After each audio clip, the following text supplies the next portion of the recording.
Hey, what's up? What's up? What's up? What's up? What's up? Gracious good morning, you good people. It's your girl KB. You know what I do and you know why I do it. It is Monday morning. It's August 11th and it is 3:23 in the AM. It was just 2:30. What happened? Anywho, let me get into the second part of this video that I said I was going to tell. And this is somewhat autobiographical. You know, when I started doing these recordings, I said I was going to keep it real raw, 100 and autobiographical. So, a long time ago, no, I got that from this sister that used to do story time. I don't know what happened. She must have fallen out of my algorithm. So, hey, that's a tribute to you because most of your stories were hilarious or infuriating. However, you know, whatever mood you were in. But again, I digress. Let me get into the story. almost 6 years ago, my roommate at the time, now, we had been housemates for about 20 years because we had learned each other. She was always on the go. I was a homebody. She had pets. So I maintained, you know, the pets while she went camping or went to go hang out with friends or whatever. You know, we were fast buds. You know, and I'm here to talk today because her daughter basically saved my life, found me in a diabetic coma. And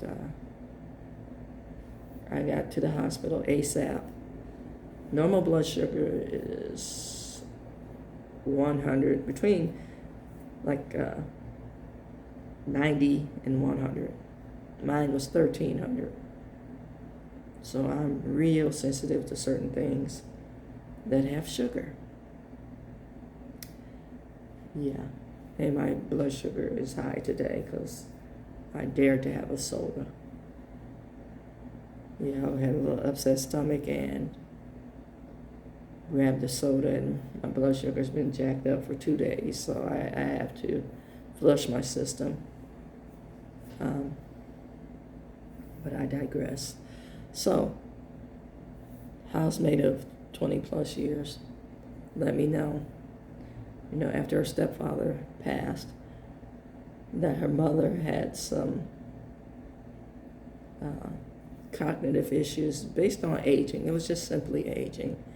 And, you know, at the time my mother was living in Southern Cal and she wanted to be close to her mother, so she asked her mother to move up here so, you know, she could keep an eye on her. And, you know, take her to her various doctor appointments and whatnot. That went very well. You know, in the meantime, in between time, she had a daughter that was off to college, but wanted her daughter to have some place to come when she was on vacation or on leave or whatever.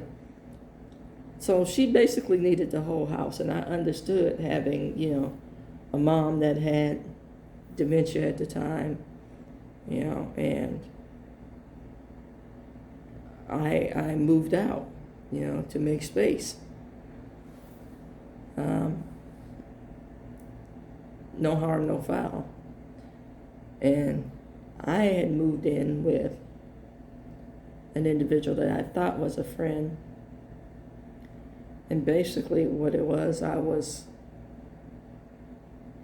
a monetary exchange for them. Everything was done transactional. And it took me a moment to realize that, because this particular individual, you know, kept things convoluted, if you will. You know, there was a physical attraction between us, and they kept things convoluted. But I would overhear like little remarks, so I got myself a roommate, you know. And then we got into a disagreement one day, And this particular individual said to me, well, when your roommate put you out, and I had to correct that quick, fast, and in a hurry. I've never been put out of anywhere that I lived. It's like, no, I was not evicted. You need to get that right. And that's the story you're holding on to. This particular individual, mother was sick. I'm not going to hold firm and fast to any kind of lease or rental agreement to alienate somebody's mother. That's not who I am, and you got that twisted. But they said it that way to make themselves a hero in the story. And that's when the bells and whistles went off. And the way this individual presented themselves is like upright, stellar, always said, I don't want to lie. And basically that's all they did, to me anyway. I don't know how they identify a lie, let me put it like that. Because there's constant untruths being told. I guess as long as it benefited them, it was a truth for them. That's one of the reasons why I hate the phrase my truth. Is it the truth?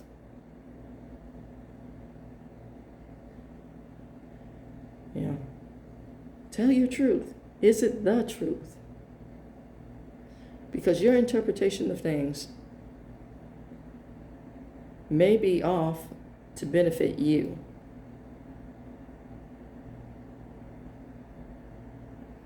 And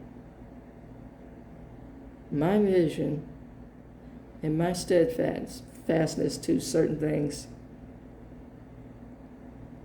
makes me very unpopular at times. Because I believe in calling a thing a thing. I believe in calling things out. You can't have real conversations and address things if you're not willing to tell the truth about it.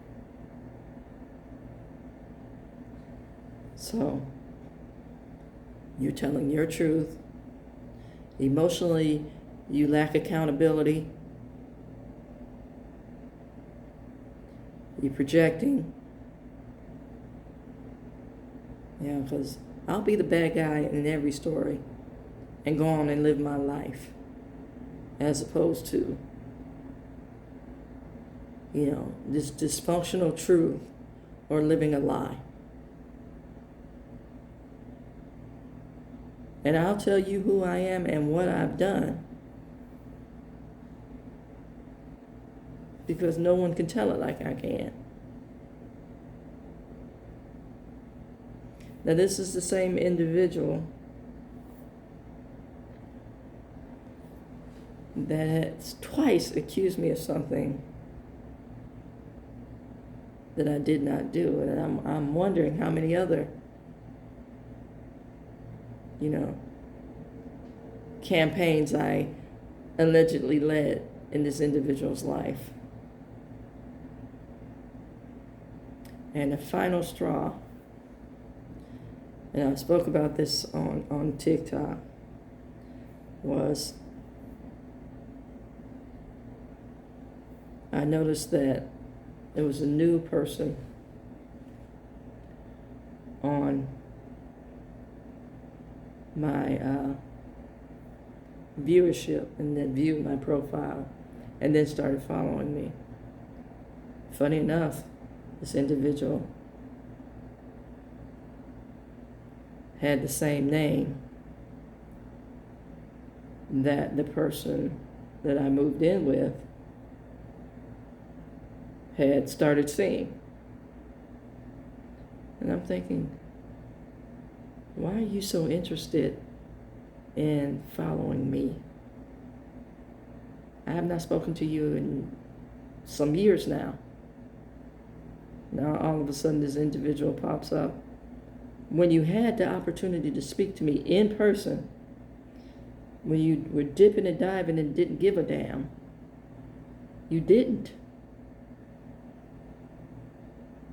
Now all of a sudden you're curious.